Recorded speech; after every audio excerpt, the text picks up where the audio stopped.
Limitation of Coulomb's law. ठीक है, Coulomb's law की फर्स्ट लिमिटेशन तो यह है कि this law is valid only for point charges. ठीक है ना,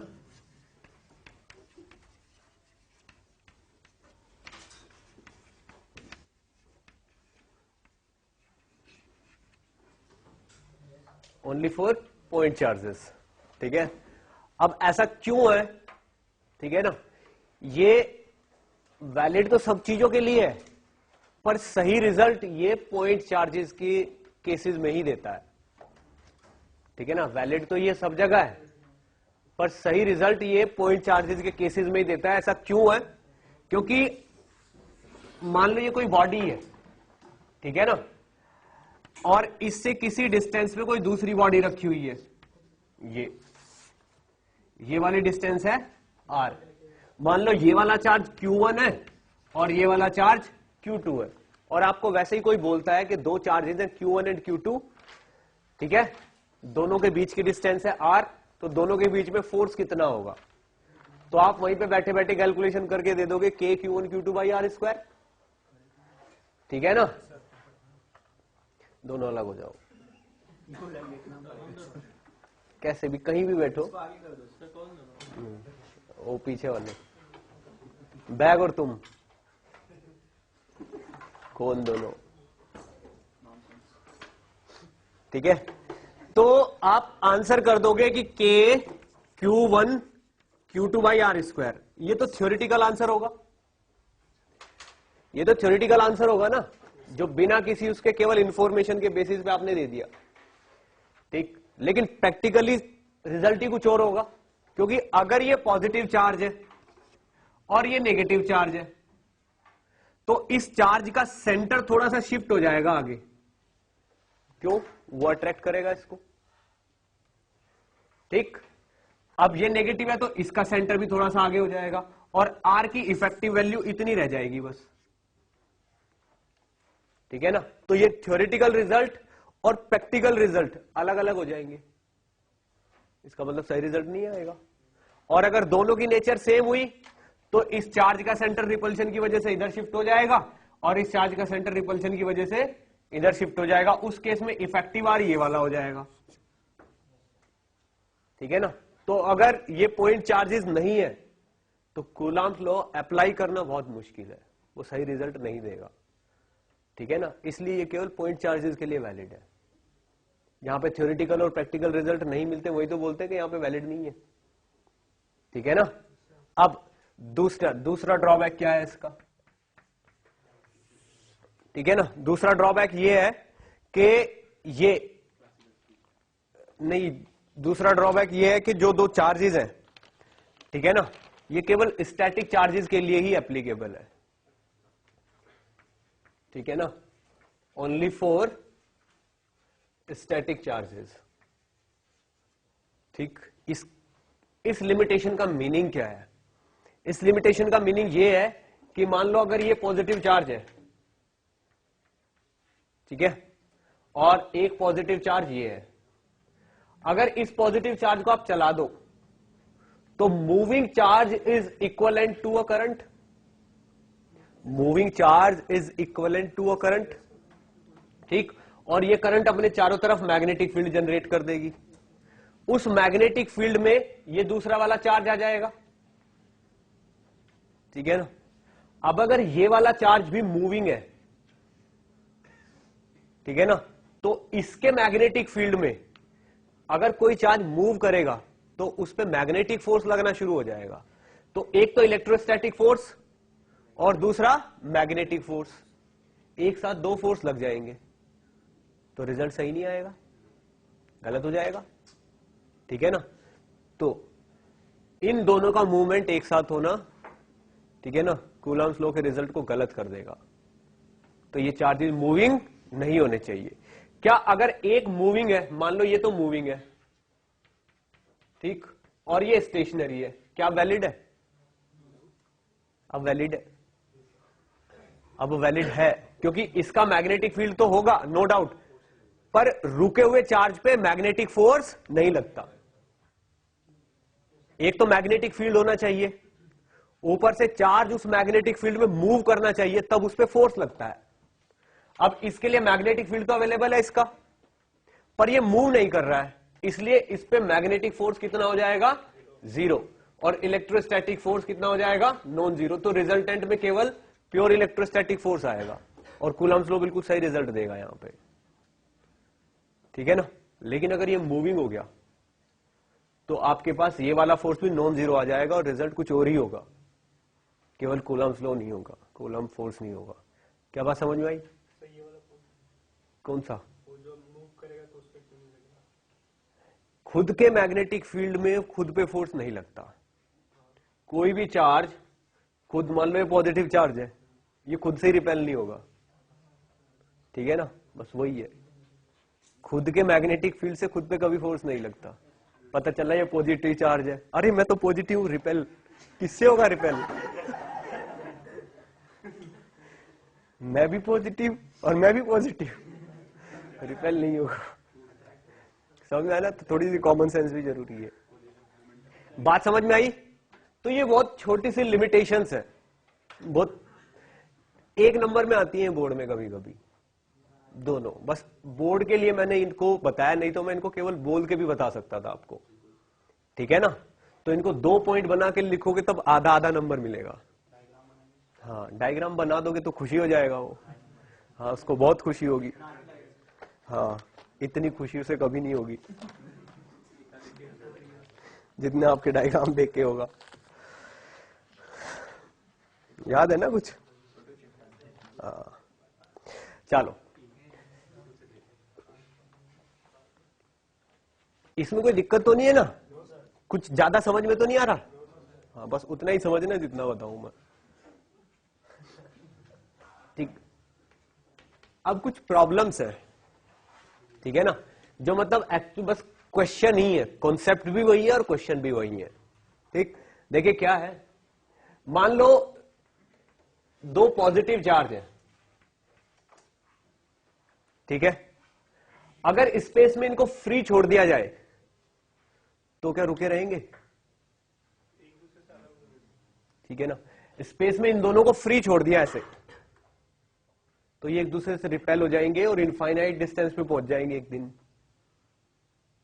रिपल्शन होगा कि नहीं होगा? पूरा टाइम इस पे रिपल्शन का फोर्स लगेगा इस डायरेक्शन में, ठीक। अगर बिल्कुल आइडियल सिचुएशन ली जाए ना किसी एक्सेलरेशन से। अब ये बताइए, जैसे इस पे और इस पे रिपल्शन का फोर्स लग रहा है, दोनों के बीच में जैसे ही सेपरेट होंगे फोर्स कम हो जाएगा और कम हो जाएगा। तो इस तरफ चलते हुए इसकी स्पीड डिक्रीज होगी या इंक्रीज होगी?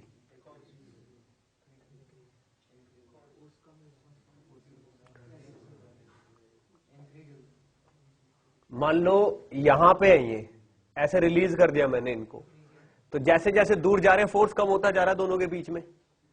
तो मैं बस ये पूछ रहा हूं इस वेलोसिटी का मैग्नीट्यूड इंक्रीज होगा या डिक्रीज होगा? इंक्रीज, इंक्रीज ही होगा ऑलवेज, ऑलवेज इंक्रीज ही होगा। क्यों? भले ही इस तरफ फोर्स डिक्रीज हो रहा है, पर एक्सेलरेशन तो इसी तरफ है और वो भी पॉजिटिव, वेलोसिटी भी इसी तरफ है, एक्सेलरेशन भी इसी तरफ है, इसलिए स्पीड इंक्रीज ही होगी ऑलवेज, ठीक है।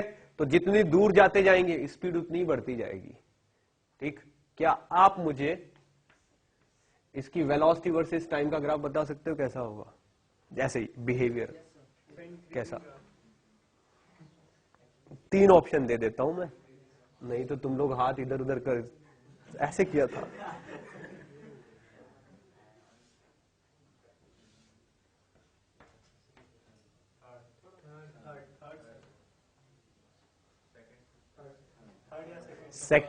सेकेंड स्ट्रेट लाइन है,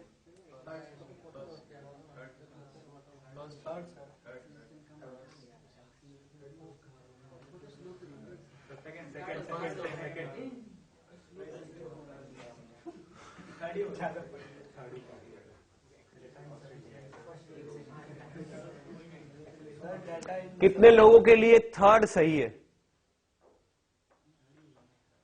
हर एक को किसी ना किसी कैटेगरी में फॉल करना ही है। जिसको पसंद है ना कर, वही बता दो, मैं पूछूंगा ही नहीं रीजन। कितने लोगों को थर्ड सही लग रहा है? मल्टीपल है single? Fill in the blanks है, मैचिंग है।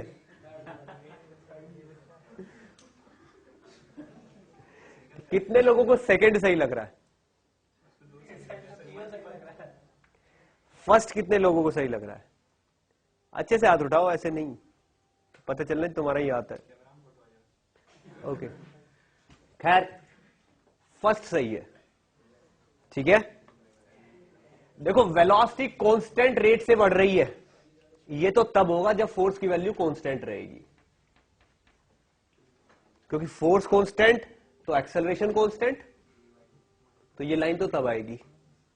ये लाइन तब आएगी जब फोर्स इंक्रीज होगा, और ये लाइन तब आएगी जब फोर्स डिक्रीज होगा। कुछ समझ में आ रहा है क्या? थोड़ा सा तो दिमाग यूज करना ही पड़ेगा आपको, इसीलिए तो ये ऑलवेज इंक्रीजिंग है वेलोसिटी, ऑलवेज इंक्रीजिंग है। ये वाली लेंथ इस वाली लेंथ से ज्यादा ही होगी ऑलवेज, ठीक है ना। ये ऑलवेज इंक्रीजिंग ही है, लेकिन इंक्रीज होने का रेट डिक्रीज हो रहा है, ठीक है ना। ठीक, कितने लोगों को समझ में आ गया? आ रहा है ना? चलो, तो इन दोनों के बीच की जो डिस्टेंस है, ठीक है ना, वो अगर टाइम के साथ साथ बढ़ रही है तो वेलोसिटी तो ऑल टाइम इंक्रीज होगी, लेकिन इंक्रीज होने का रेट डिक्रीज होगा। तो इंक्रीज होने का रेट कांस्टेंट है तो स्ट्रेट लाइन आएगी, और इंक्रीज होने का रेट बढ़ता जा रहा है तो ऐसे आएगी, और इंक्रीज होने का रेट कम हो रहा है तो ऐसे आएगा। वैल्यू तो हमेशा बढ़ती जाएगी, ये पिछले वाली वैल्यू से ज्यादा ही रहेगी आगे वाली वैल्यू, ठीक है। चलो खैर, अब यहां पे मैं आपसे एक्सेलरेशन का ग्राफ भी ड्रॉ करा सकता हूं, पर इतना ही बहुत है, ठीक है ना।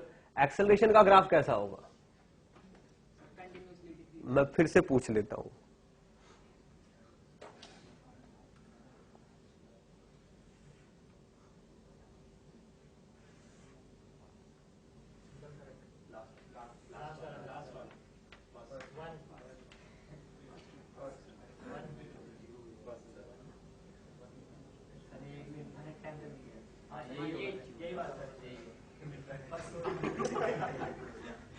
अभी तक तो लास्ट वाला था,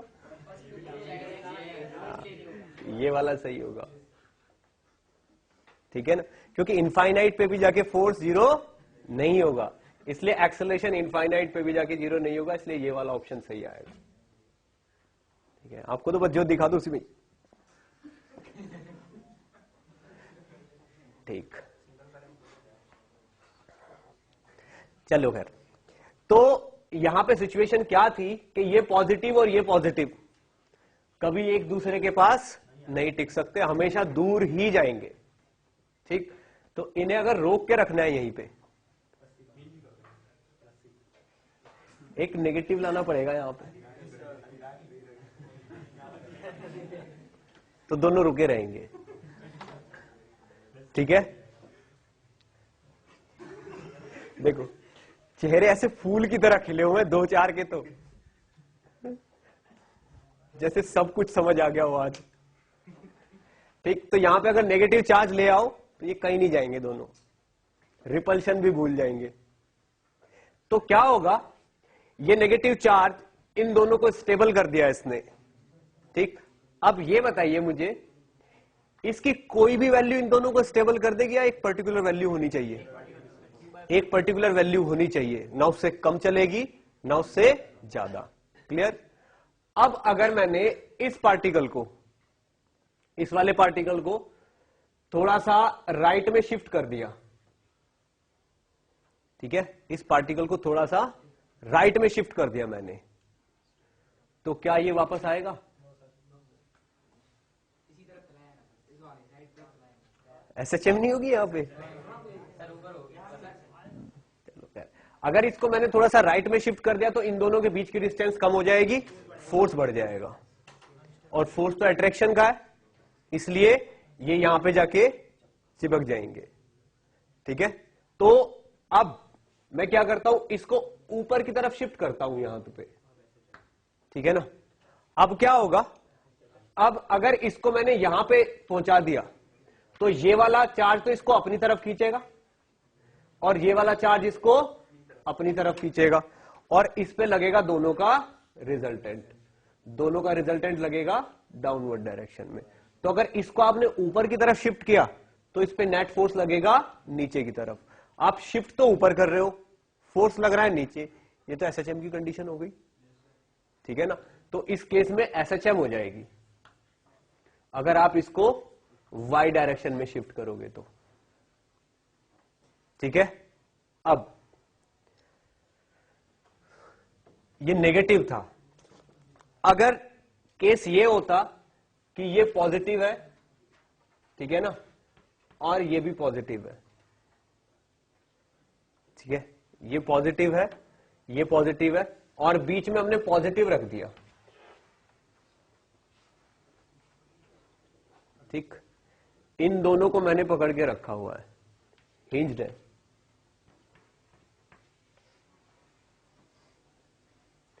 ये दोनों हिंज्ड है तो ये स्टेबल रहेगा। क्या इसकी कोई भी वैल्यू स्टेबल रहेगी? कोई भी वैल्यू फिक्स रहेगी अगर ये दोनों बराबर है तो कोई भी वैल्यू फिक्स रहेगा। ये सोच के देखो। ठीक है ना, अगर ये दोनों चार्जेस बराबर है तो इसकी चाहे कोई भी वैल्यू हो ये उसी पे फिक्स रहेगा, क्योंकि इतना ही फोर्स इस पे इस तरफ लगेगा इसकी वजह से और इतना ही फोर्स इस पे इस तरफ लगेगा उसकी वजह से, उसी पे स्टेबल रहेगा। ठीक, अगर मैंने इसको थोड़ा सा राइट में शिफ्ट किया इस तरफ तो क्या होगा, अगर ऐसे शिफ्ट किया तो इसकी वजह से जो रिपल्शन का फोर्स है वो बढ़ जाएगा और इसको इधर धकेल देगा, तो इस पे यहीं का यहीं एसएचएम हो जाएगी। ठीक है ना, अगर इसको मैंने इस डायरेक्शन में शिफ्ट कर दिया यहां पे तो वापस आने ही नहीं देंगे ये दोनों, इसको धक्के मार मार के निकाल देंगे बाहर, क्योंकि इसकी वजह से रिपल्शन इस तरफ होगा, इसकी वजह से रिपल्शन इस तरफ होगा, दोनों का रिजल्टेंट इस तरफ लगेगा। ये एक बार थोड़ा सा भी डिस्प्लेस हो गया तो चला जाएगा इस तरफ। क्या बात समझ में आ रही है? तो अगर पॉजिटिव चार्जेस के बीच में पॉजिटिव आ गया तो एक्स एक्सिस में शिफ्ट करने से एसएचएम होगी, और अगर पॉजिटिव चार्जेस के बीच में नेगेटिव आ गया तो वाई डायरेक्शन में शिफ्ट करने से एसएचएम होगी। क्या बात समझ में आ रही है? अगर मैं इन दोनों को नेगेटिव बना दूं, ठीक है ना, तो किस डायरेक्शन में शिफ्ट करने से एसएचएम होगी? ठीक है ना, बात समझ में आ रही है? तो चार्जेस की नेचर अगर डिफरेंट है, ठीक है, तो वाई एक्सिस में एसएचएम होती है, और चार्जेस की नेचर सेम है तो एक्स एक्सिस में एसएचएम होती है। ठीक, अब केस 1 तो ये रहा, केस 2 ये रहा। जब एसएचएम हो रही है तो उसका टाइम पीरियड भी तो हमें ही फाइंड आउट करना पड़ेगा। ठीक है ना, अब ये मिटा दूं, नोट कर लिया ना ये सब, तो वो मिटा देता हूं उधर से ना।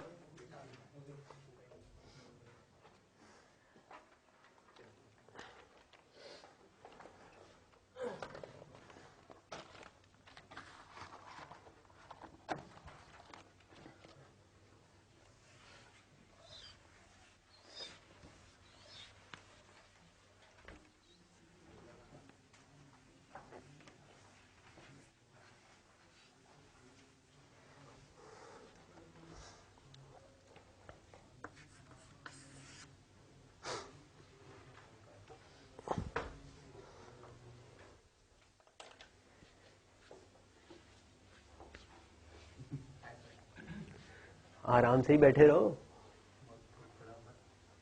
बहुत फुदक रहे हो।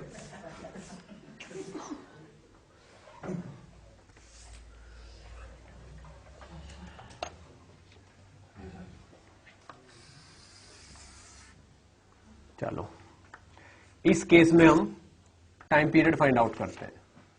ठीक है ना, मान लो दोनों के बीच की डिस्टेंस है डी। ठीक है, बिल्कुल मिड पॉइंट पे एक नेगेटिव चार्ज रखा हुआ था यहां पे, जिसको हमने थोड़ा सा ऊपर डिस्प्लेस कर दिया यहां तक, ठीक है। इन लाइन के अलोंग फोर्स लग रहा है F, ठीक। देखो ये चार्ज Q, ये चार्ज Q और ये वाला चार्ज Q नॉट, ठीक है ना, मैग्नीट्यूड लिखे हुए हैं मैंने। तो इस पे इस तरफ फोर्स लगेगा, मान लो ये वाली डिस्टेंस है y, ठीक है ना, इसको 2d मान लो, सिंपल हो जाएगा, और da हो जाएगा, da हो जाएगा, कोई फर्क तो पड़ता नहीं है। तो ये वाली लेंथ कितनी हो जाएगी, under root d square plus y square, ठीक। तो अब आप ये देखो, अगर इस वाले फोर्स को और इस वाले फोर्स को ले जाए, ये वाला एंगल मान लो थीटा है, तो 2f cos थीटा फोर्स हो जाएगा, 2f cos थीटा। अब आप देखो cos थीटा में y आएगा और y ओवर ये वाली डिस्टेंस आएगी, तो y over under root of y square plus d square into 2 into k q naught by y square plus d square, बस ये आ जाएगा। आर स्क्वायर होना ना नीचे, और आर तो ये वाली लेंथ होगी, के Q1 Q2 by are square, तो ये रहा, ये cos थीटा है और ये 2 है, क्लियर। अब आप ये देखो, ये वाली चीज तो y square plus d square की पावर 3/2 हो गई, y square plus d square की पावर 3/2 हो गई। तो यहां पे हम इस एक्सप्रेशन को लिख सकते हैं 2k q naught over y square plus d square raise to the power 3/2। अब जो y है वो बहुत स्मॉल लेंगे हम, y बहुत छोटा लेंगे, तभी जाके SHM सही से होती है। एम्पलीट्यूड बहुत कम होना चाहिए SHM का, तो y को अगर हम बहुत छोटा लेंगे तो वाई स्क्वायर तो और छोटा हो जाएगा, तो नीचे वाली क्वांटिटी डी क्यूब बन जाएगी, ठीक है ना, डी क्यूब बन जाएगी इंटू वाई, ठीक। तो अगर मैं एम्पलीट्यूड को बहुत छोटा लेता हूं, y बहुत स्मॉल है, ठीक है ना, इसका मतलब ये जो एक्सप्रेशन f का आने वाला है, ठीक है ना, ये f का एक्सप्रेशन बन जाएगा f is equal to 2k q naught by d cube into y, साथ में माइनस भी लगाएंगे एक, क्यों, क्योंकि अगर y ऊपर की तरफ पॉजिटिव लेते हो तो फोर्स नेगेटिव आता है, ठीक है ना। बात समझ में आ रही है, इस माइनस का रीजन समझ में आ रहा है। तो आप देखो ये वाली क्वांटिटी, ठीक है ना, एक कांस्टेंट बन जाएगी। अगर मैं पूरी इक्वेशन को m से डिवाइड कर दूं तो ये acceleration is equal to minus omega square y हो जाएगा, ठीक। तो आप ये देखो, इस इक्वेशन को मैं m से डिवाइड कर देता हूं, f upon m is equal to 2k q naught by m into d cube into y into minus. अब कंप्लीट हुआ, और ये वाला एक्सप्रेशन क्या है, what is this, this is omega square, ये तो एक्सेलरेशन है, acceleration is equal to minus omega square, y से इसको कंपेयर कर दिया, ये ओमेगा स्क्वायर आ गया, और टाइम पीरियड का फॉर्मूला क्या होता है, 2 बाई ओमेगा, ठीक है ना। तो 2 pi under root m d cube over 2k q naught, ठीक है ना। अब k को 1/4 पाई एप्सिलॉन नॉट वगैरह लिख के और एक्सप्रेशन में भी चेंज किया जा सकता है, पर k को k रहने दो, 9 इंटू 10 टू द पावर 9, ठीक है ना, क्या फर्क पड़ता है, समझ में आ रहा है। अब यहीं पे ये तो आपको नोट करना ही है, ठीक है ना। आपका काम है सेकंड वाले केस में, सेकंड वाले का तो निकल गया, फर्स्ट का निकला है ना, ये सेकंड वाला ये है, ठीक है ना।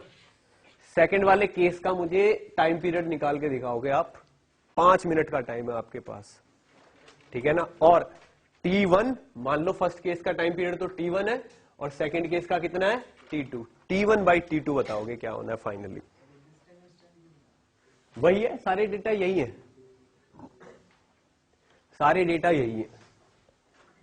टाइम का कंट्रोल तो ऊपर वाले के हाथ में है ना, आपके एम्पलीट्यूड कम ज्यादा देने से टाइम पीरियड पे फर्क नहीं पड़ेगा, ठीक है। ट्राई करिए second case,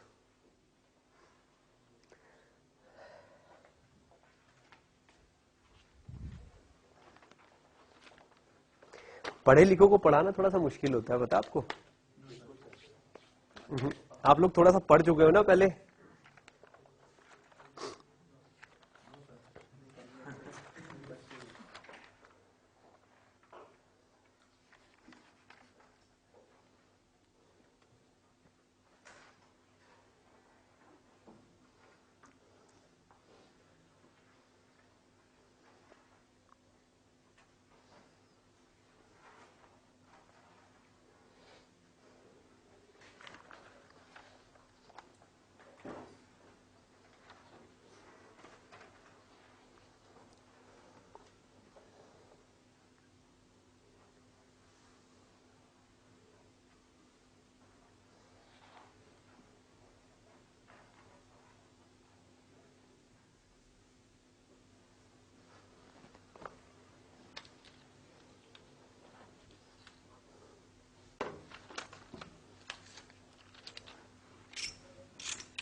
equal to 2 pi under root dq upon 4 a q।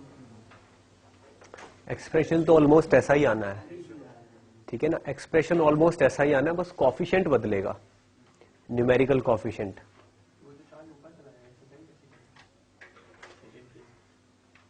Second case तो वो है ना जब पॉजिटिव पॉजिटिव के बीच में पॉजिटिव हो, वो एक्स एक्सिस में होगा। हाँ।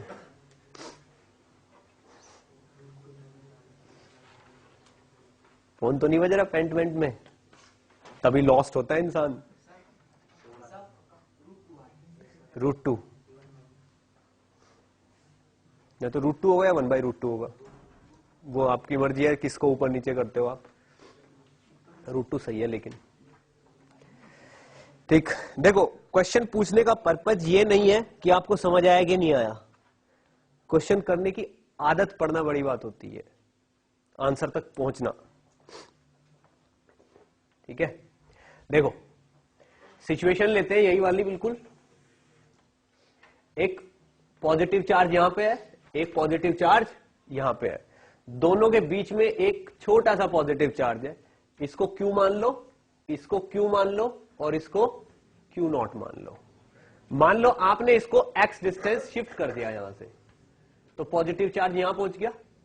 अब ये वाली डिस्टेंस तो d माइनस एक्स हो गई और ये वाली डिस्टेंस d प्लस एक्स हो गई, ठीक है ना? ये d माइनस एक्स और ये d प्लस एक्स। तो एक फोर्स इस वाले पॉजिटिव का अगर FBD बनाया जाए तो इसकी वजह से तो फोर्स इस तरफ आएगा और इसकी वजह से फोर्स इस तरफ आएगा, ठीक है ना? इनफैक्ट ये वाला फोर्स बड़ा होगा और ये वाला फोर्स छोटा होगा क्योंकि हमने इसको इस तरफ शिफ्ट कर दिया, ठीक? अब मान लो ये वाला फोर्स F1 है और ये वाला फोर्स F2 है। F2 की वैल्यू होगी K Q0 over D minus x का स्क्वायर। ये है ना D माइनस एक्स, तो इस पॉजिटिव चार्ज की वजह से इस पॉजिटिव चार्ज पे इस तरफ फोर्स लगेगा कितना? F2, और F2 की वैल्यू ये होगी यहीं पे। F1 की वैल्यू क्या होगी? जो ये वाला है, इस चार्ज पे इस चार्ज की वजह से फोर्स इस तरफ लगेगा, तो K Q0 by D plus x का स्क्वायर, ठीक है? अब मेरे को F1 माइनस F2 निकालना है, ठीक है ना? मेरे को तो मैग्नीट्यूड निकालना है, माइनस तो हम अपने आप लगा देंगे, ठीक है ना? तो इसमें से ये वाली चीज मुझे माइनस करनी पड़ेगी, तो F2 माइनस F1 यहां पे रिजल्टेंट फोर्स होगा, तो Q0 कॉमन आ जाएगा, यहां जाएगा 1 ओवर D माइनस एक्स का square minus 1 over D plus x का स्क्वायर, और ये चीज ब्रैकेट में। जब इसको ओपन करेंगे, ठीक है ना, ठीक ठीक है ना। इन दोनों की अगर मैं मल्टीप्लाई करके रख दूं नीचे, ठीक, तो इनकी मल्टीप्लाई के बाद नीचे क्या आएगा, ठीक, D square minus x square का स्क्वायर आएगा, ठीक। तो के क्यू क्यू नोट को तो एज इट इज रहने दो, यहां पे आ जाएगा D square minus x square का स्क्वायर, आएगा कि नहीं आएगा, ठीक है। चलो, तो अब ये देखो, ये होएगा d square plus x square plus 2dx minus d square plus x square और माइनस माइनस प्लस 2dx आ जाएगा, तो ऊपर आ जाएगा 4dx, और डी स्क्वायर एक्स से d square plus x square से d square plus x square cut जाएगा, ठीक, ऊपर ही आ गया नीचे आ गया। अब x को बहुत स्मॉल ले लेंगे तो नीचे d की पावर 4 आ जाएगा, d की पावर 4 में से एक d इसकी वजह से कट जाएगा, तो 4 k q q naught by d cube into x is equal to क्या आ गया, f।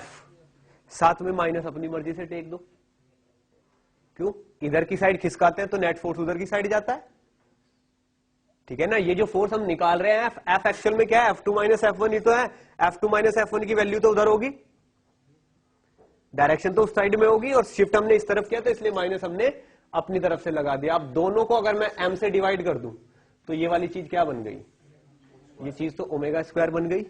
अगर ये वाली चीज ओमेगा स्क्वायर हो गई, ठीक है ना, तो टाइम पीरियड होगा 2 पाई बाई ओमेगा, यानी कि 2 pi under root m d cube over 4k q q naught, ठीक है ना, और ये होगा आपका T2, ठीक है ना। तो रेशियो क्या आ जाएगा, रेशियो आ जाएगा √2, ये आंसर हो जाएगा। क्या बात समझ में आती है, कुछ क्लियर हो रहा है। ये क्वेश्चन ऑब्जेक्टिव में पूछा जाने वाला है, ठीक है, क्यों, क्योंकि एक्सपेक्ट किया जाता है कि ये रिजल्ट आपको याद होंगे। ये जो टाइम पीरियड T1 और T2 है ना, ये आपको याद होने चाहिए अगर आप जेई के लिए प्रिपेयर कर रहे हो तो। ये नहीं है कि वहां पे जाके इनको डिराइव करो, आप याद रखो इन चीजों को, ठीक। अब एक मेन पॉइंट और निकल के आता है, जब थोड़ी सी मेहनत करते हैं तो उसके बाद बोनस भी मिलता है। ये केसेस करने के बाद एक रिजल्ट निकल के आया है फर्स्ट वाले केस से। फर्स्ट वाले केस से ये रिजल्ट निकल के आया है कि अगर ये पॉजिटिव चार्ज है और ये भी पॉजिटिव चार्ज है, दोनों के बीच की डिस्टेंस अगर आप 2d लेते हो, ठीक, और किसी नेगेटिव चार्ज को थोड़ा सा ऊपर शिफ्ट करते हो, ठीक, तो इस पे नेट फोर्स आता है 2f cos थीटा, और थीटा आपने क्या लिया हुआ है, ये, ठीक है ना, और ये नेट फोर्स आता है इस पे जो आप निकालते हो। इस फोर्स को अगर बहुत अच्छे से एनालाइज किया जाए, इस वाले फोर्स को, ठीक है ना, तो इसमें क्या है, 2 तो रहेगा कांस्टेंट, F में क्या आएगा, K Q Q not over, अगर ये डिस्टेंस R ले लो या कुछ भी ले लो, D ले लो, D तो ये ले लिया हमने, L ले लेते हैं, L स्क्वायर, ठीक है ना, into cos theta is equal to F net. इसमें दो टर्म है, एक तो ये वाली और एक ये वाली, बाकी तो कांस्टेंट है। ये कम ज्यादा हो सकती है और ये कम ज्यादा हो सकती है। इसके मूवमेंट से क्या चेंज होगा, इसके मूवमेंट से थीटा चेंज होगा और ये एल की वैल्यू चेंज होगी। अब आप ये देखो, अगर मैं इसको ऊपर ले जाता हूं थोड़ा सा तो एल इंक्रीज हो गया, एल इंक्रीज हो गया तो ये वाला फैक्टर तो डिक्रीज हो गया, ठीक, और इसको ऊपर ले जाने से थीटा छोटा हो जाएगा, थीटा छोटा होने से कॉस थीटा बढ़ गया। तो ये जो एफ है इसकी वैल्यू इंक्रीज होगी या डिक्रीज होगी ऊपर जाने से, वो इन दोनों के इंक्रीमेंट की अमाउंट पे डिपेंड करता है। क्योंकि अगर दोनों डिक्रीज करते तो डिक्रीज हो जाता, दोनों इंक्रीज करते तो इंक्रीज हो जाता। अब एक फैक्टर तो ऊपर जाने से एक्सप्रेशन को डिक्रीज कर रहा है, दूसरा फैक्टर ऊपर जाने से एक्सप्रेशन की वैल्यू को बढ़ा रहा है, तो कौन सा डोमिनेट करेगा वही आंसर होगा। क्या कुछ समझ में आ रहा है, कुछ क्लियर हो रहा है? ओके, तो एक वैल्यू ऐसी आएगी जहां तक एक फैक्टर डोमिनेट करेगा, उसके बाद दूसरा फैक्टर डोमिनेट करेगा। ठीक है। अब मुझे ये बताइए, स्टार्टिंग में यहां से लेके यहां तक, देखो मान लो ये वो पॉइंट आ गया जहां तक एक फैक्टर डोमिनेट कर रहा है। चलिए बताइए मुझे, यहां से लेके यहां तक फोर्स की वैल्यू इंक्रीज होगी या डिक्रीज? इंक्रीज होगी, ठीक है ना। और इससे आगे जाके डिक्रीज, क्योंकि इनफाइनाइट पे ले जाएंगे तो फोर्स जीरो हो जाएगा। यहां पे भी जीरो है। इस नेगेटिव चार्ज को अगर यहां रखोगे तो फोर्स कितना होगा? जीरो। और इन्फिनिटी पे ले जाओगे तो फोर्स कितना होगा? जीरो। जब यहां पे भी जीरो है और इन्फिनिटी पे भी जीरो है, तो बीच में कहीं ना कहीं मैक्सिमम आया होगा, ठीक है ना। इसका मतलब कहीं तक तो फोर्स इंक्रीज हुआ होगा, उसके बाद फिर डिक्रीज होना शुरू हो रहा है। इसका मतलब यहां से लेके यहां तक कौन सा फैक्टर डोमिनेट कर रहा है? Cos theta. और यहां से लेके वहां तक ये वाला फैक्टर डोमिनेट कर रहा है। अपने आप में बड़ी बात है, ठीक।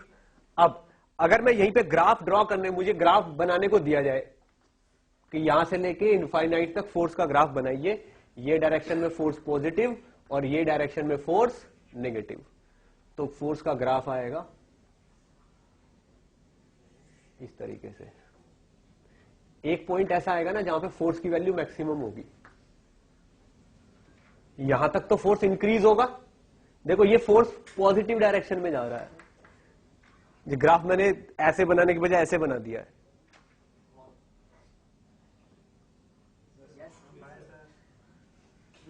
देखो बाय बोल रहा है, हाँ, इसीलिए तो ठीक। चलो, तो ये पॉइंट ऐसा है, ये पॉइंट जहां पे फोर्स की वैल्यू मैक्सिमम हो जाती है, इसके बाद भी कम होगी, उससे नीचे भी कम होगी। बस क्वेश्चन ये है कि इसकी वैल्यू कितनी है, ठीक। ये तो मैंने बता दिया कि एक पॉइंट ऐसा जहां पे फोर्स मैक्सिमम हो जाएगा, ठीक है ना। इसकी वैल्यू कितनी है इस पॉइंट की? किसकी टर्म में आंसर आना चाहिए? डी की टर्म में आंसर आना चाहिए, ठीक है ना।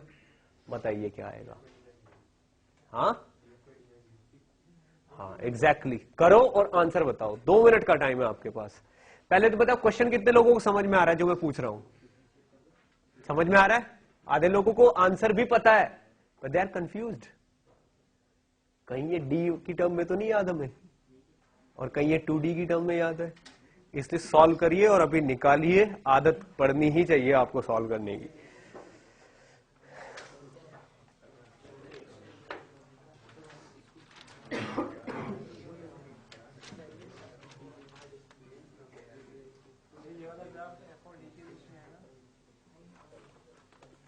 हाँ, एफ और डी के नहीं है, ये एफ और आर के बीच में है।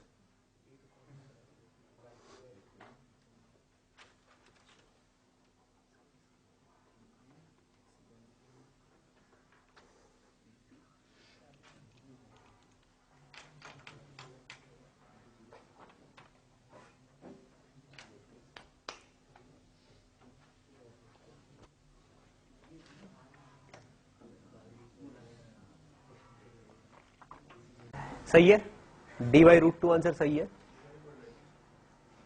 ठीक। देखो कुछ नहीं करना है, वो जो f का एक्सप्रेशन हमने निकाला है ना लास्ट में, देखो नीचे, ठीक है ना, उसको df/dy कर देना है, ठीक है ना। df/dy करके आपके पास रिलेशन आ जाएगा फाइनली d का स्क्वायर प्लस r का स्क्वायर इज इक्वल टू कुछ 3r का स्क्वायर, ये आ जाएगा, ठीक है ना। फाइनल जब उसको डिफरेंशिएट करोगे तो ये आ जाएगा। 3 कैसे आया? r³ को करके आया 3, ठीक। तो इस वाली चीज में यहां पे 2r² is equal to d² आ जाएगा, तो r की वैल्यू आ जाएगी d/√2, ठीक ठीक। क्या ये चीज समझ में आ रही है? बस वो जो एक्सप्रेशन फाइनली निकल के आया ना, उसको df/dr करना है,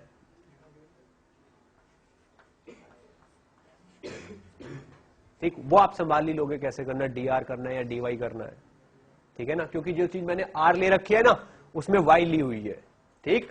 df/dy करके आपका r की वैल्यू आ जाएगी d/√2। अगर मैं इस पूरी डिस्टेंस को केवल d लेता तो आंसर क्या आता? d/2√2 आता। ठीक है, तो इस कंफ्यूजन से खुद को दूर रखना, स्ट्रिक्टली डायग्राम को दिमाग में बिठा के ये रिजल्ट याद रखना है, नहीं तो वहां पे गड़बड़ हो जाती है, डबल धमाके। ठीक है, चलो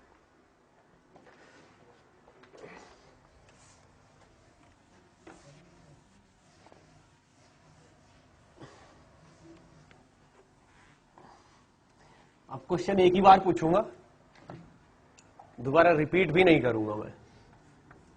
एक पॉजिटिव चार्ज है, दूसरा पॉजिटिव चार्ज है, इन दोनों को मिलाने वाली लाइन है जिसकी डिस्टेंस है 2d।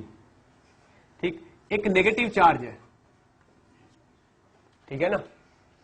हम इस नेगेटिव चार्ज को हमेशा उस पॉइंट पे रखते हैं जहां पे फोर्स का मैग्नीट्यूड मैक्सिमम है। कहां पे फोर्स का मैग्नीट्यूड मैक्सिमम होगा? d/√। ठीक, इस नेगेटिव चार्ज का लोकस बताइए अगर ये हमेशा मैक्सिमम फोर्स पे रहता है तो। दोबारा क्वेश्चन मत पूछ लेना कोई।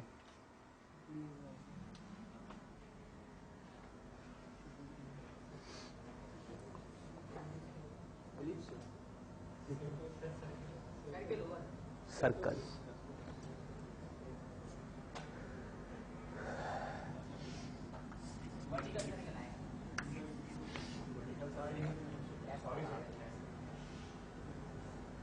ठीक, क्योंकि ये जो पॉइंट है ना, देखो दो चार्ज तो ये रहे, ये वाला पॉइंट यहां पे है, तो ये वाला पॉइंट ऐसे होगा, आप कहीं भी ले जाओ इसको, ठीक है ना।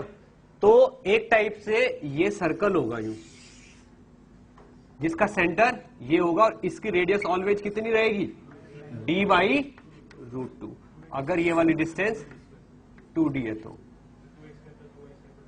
हाँ एग्जैक्टली, इसकी इक्वेशन भी आप दे सकते हो। ठीक है ना, इसको x एक्सिस मान लो, ठीक है ना, तो इसको y एक्सिस मान लो और इसको आप z एक्सिस मान लो। ठीक है ना, तो ये yz प्लेन में बनेगा सर्कल। सर्कल जो है ये yz प्लेन में बनेगा। कुछ समझ में आ रहा है क्या बोल रहा हूं मैं? एक्स एक्सिस तो इसके सेंटर से पास हो जाएगी यूं करके, ये yz प्लेन में बनेगा। तो इक्वेशन होगी y² plus z² is equal to d²/2। ये इक्वेशन आएगी अगर मैं इसको x, इसको y और इस एक्सिस को z ले लेता हूं। हाँ कैसे आएगी? ऐसे ही आ जाएगी बस, इसीलिए तो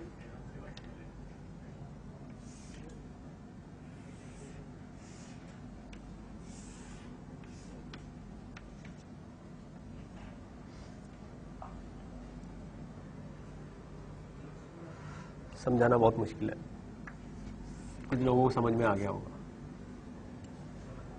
ये जो ब्लू है ना, ये yz प्लेन है, ठीक है ना, और इसी प्लेन पे ये ऐसे रोटेशन करेगा। तो जब आप इधर की साइड खड़े होके देखोगे ना यहाँ पे, तो आपको ये परफेक्ट सर्कल दिखेगा yz प्लेन में, और yz प्लेन के सर्कल की equation y² plus z² is equal to d/2 d²/2 होगी। कितने लोगों को 100% समझ आ रहा है? ठीक, तो एक रिंग होगी, इसका लोकस क्या होगा? एक सर्कल होगा जिसकी रेडियस कितनी होगी? d/√2। ठीक, और दोनों को मिलाने वाली लाइन उस सर्कल के प्लेन के परपेंडिकुलर होगी। दोनों को मिलाने वाली लाइन उस सर्कल के प्लेन के परपेंडिकुलर होगी। क्लियर? चलो आगे बढ़ते हैं, काफी कुछ मैं बता चुका हूं इसमें।